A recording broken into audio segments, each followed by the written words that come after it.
The room was sealed for 7 minutes. When it opened, one tape was missing. Cartoon Network's lost archive was never meant to be found, let alone breached. But on a rainy night in 2004, something slipped out that was never meant to see the light of day. Some say it was just a glitch in the security system. Others whisper that the missing tape was cursed. A piece of animation so disturbing, it was locked away for good. But everyone who worked there remembers the night the alarms went off, and the archive's secrets started to leak into the world.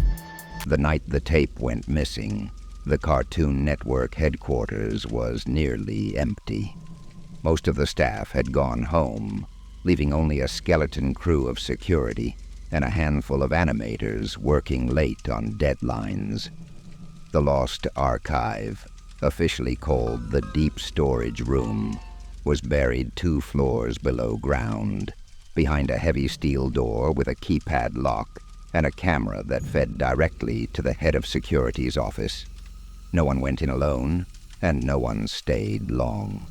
The room was cold, silent, and filled with shelves of tapes and hard drives labeled with cryptic codes, red stickers, and warnings like, "Do not duplicate," or "Destroy after viewing." At 2:03 a.m., the security feed glitched. The camera outside the archive flickered, then went black for exactly 7 minutes. When the feed returned, the door was still locked, the keypad untouched. But when the morning shift arrived and did their routine check, they found the door slightly ajar. Inside, everything looked normal, except for one empty space on the shelf, a thin layer of dust marking where a tape had been. The missing tape was labeled only with a date 11/12/99 and a single word, redacted. No one could remember what was on it. The logbook showed it hadn't been checked out in years. The only clue was a faint, greasy fingerprint on the shelf and a lingering smell of ozone, like the air after a lightning strike. Rumors spread quickly. Some said it was just a misplaced tape, that someone had checked it out and forgotten to sign the log.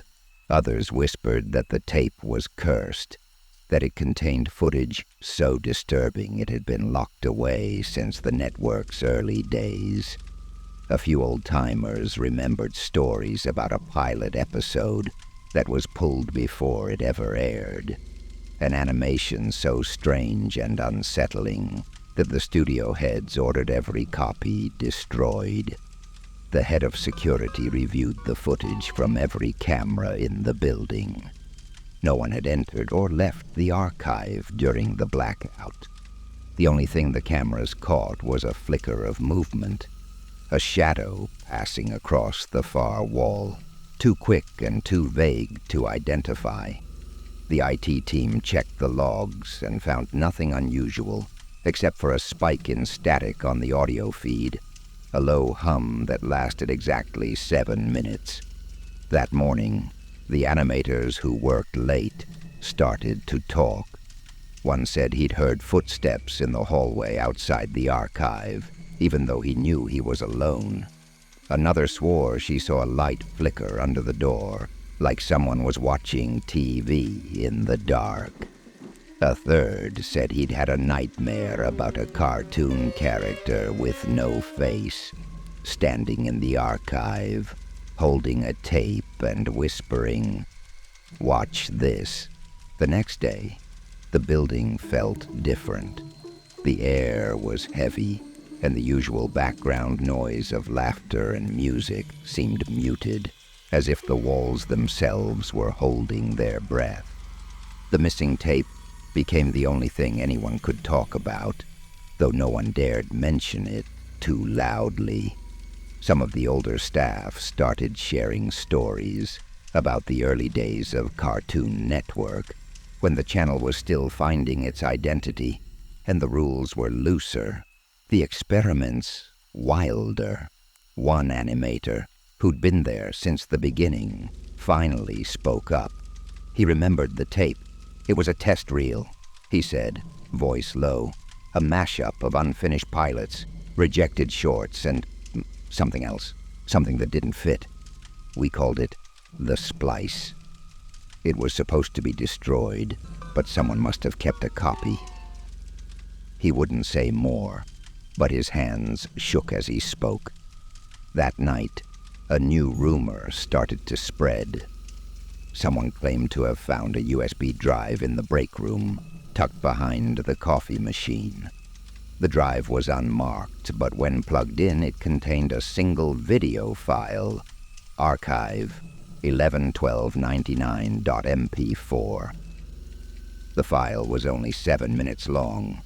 The person who found it said they watched the first few seconds, then deleted it in a panic. It wasn't a cartoon, they whispered. It was wrong. The colors were off, the characters' faces were blurred, and the audio was just static and whispers. I thought I saw something moving behind the animation, like a shadow crawling across the screen. Word spread fast, and soon everyone was on edge. The IT department tried to trace the file, but it was gone, wiped from the network. No backups, no logs.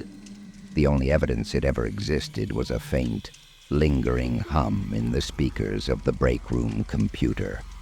A sound that wouldn't go away no matter how many times they rebooted. People started working with their doors closed, headphones on, avoiding the basement whenever possible. Some said they heard footsteps in the hallways late at night, or saw flickers of movement in the reflections of their screens. A few even claimed to have dreams about the missing tape.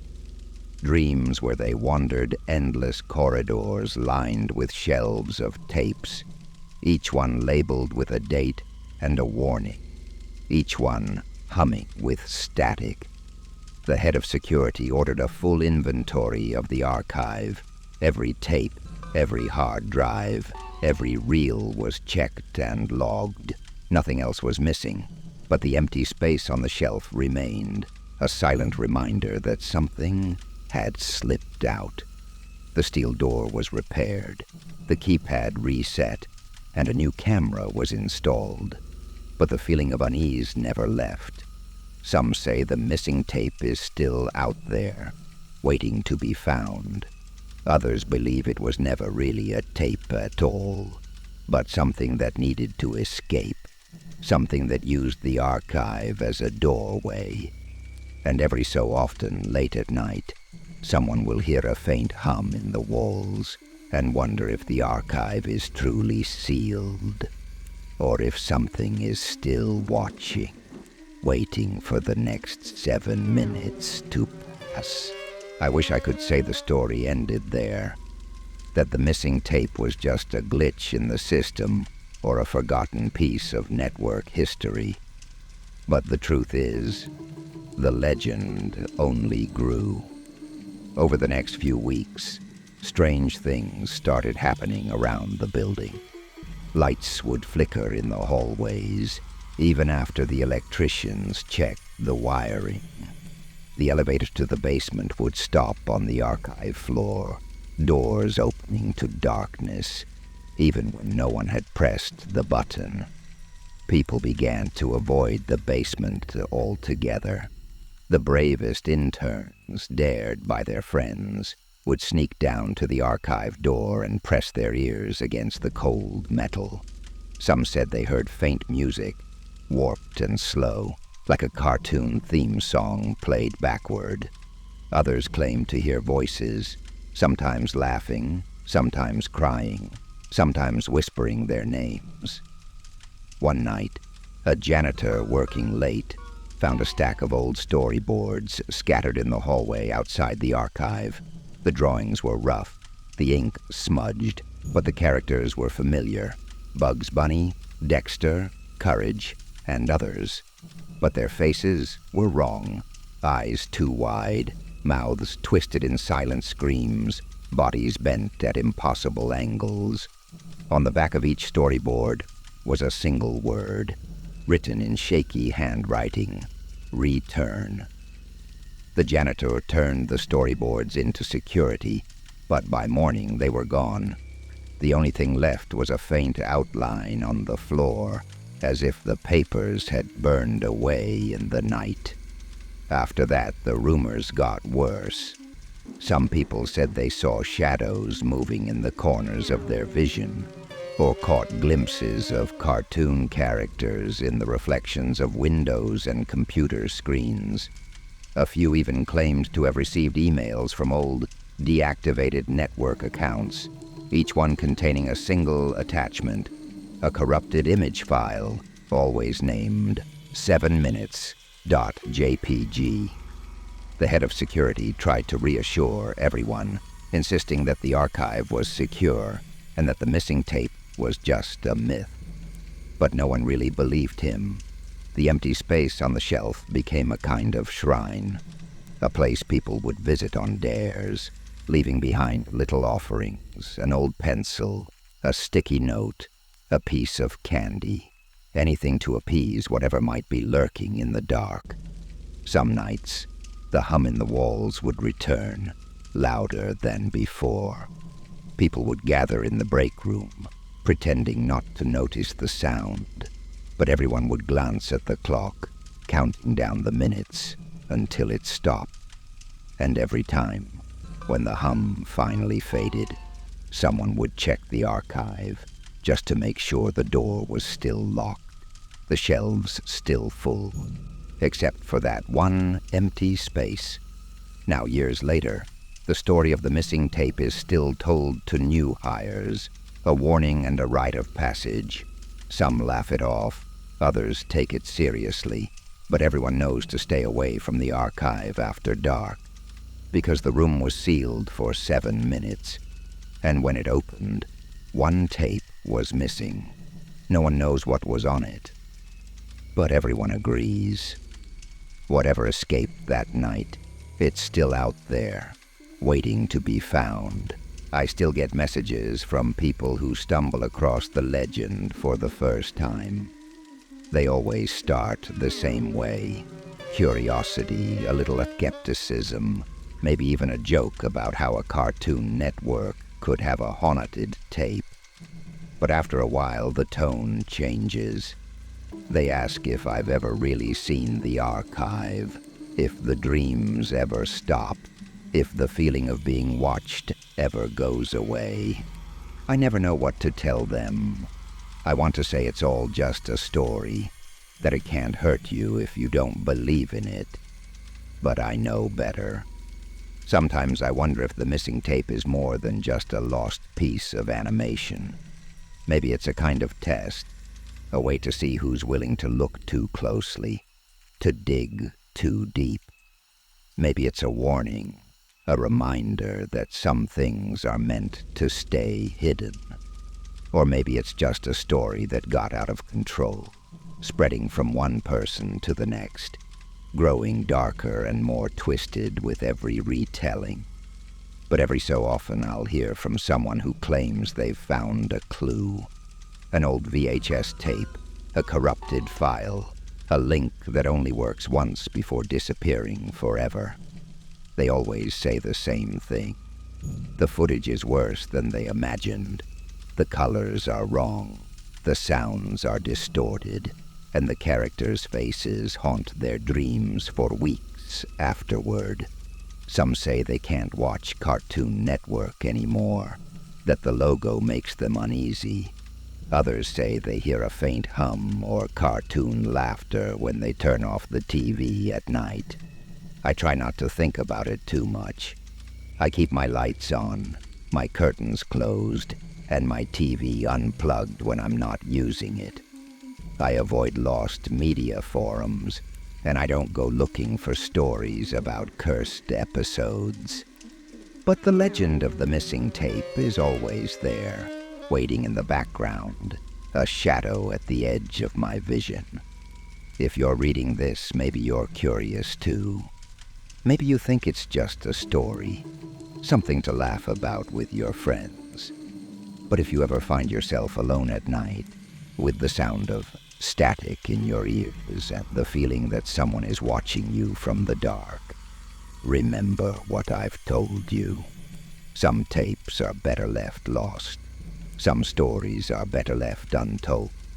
And if you ever find yourself standing in front of a steel door in a basement, the air cold and heavy, the shelves lined with tapes you've never seen before, turn around, walk away, don't look back. Because in the Cartoon Network Lost Archive, the real nightmare isn't what you find on the tapes.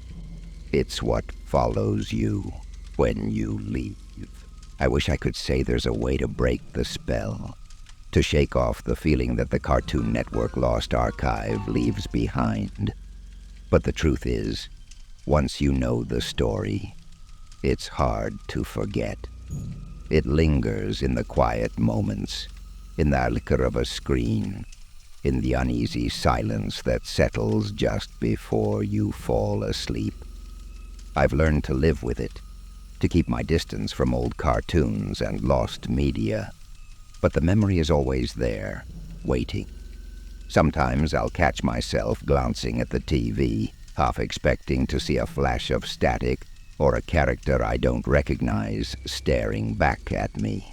Other times, I'll hear a faint hum, like the one that filled the background of that room, and I'll freeze, heart pounding, until I convince myself it's just the refrigerator or the pipes in the wall. But deep down, I know better. I know that some stories have a way of reaching out, of finding you no matter how far you run. I've talked to others who feel the same. Some have tried to track down the archive, convinced that if they can just see it for themselves, the mystery will finally make sense. But every time, the trail goes cold. The files are corrupted, the tapes are blank, the links disappear as soon as you click them.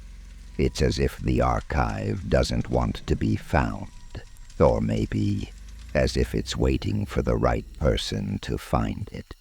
So if you ever hear about the Cartoon Network Lost Archive, or if you find yourself drawn to stories about lost episodes and hidden secrets, remember this: curiosity can be dangerous.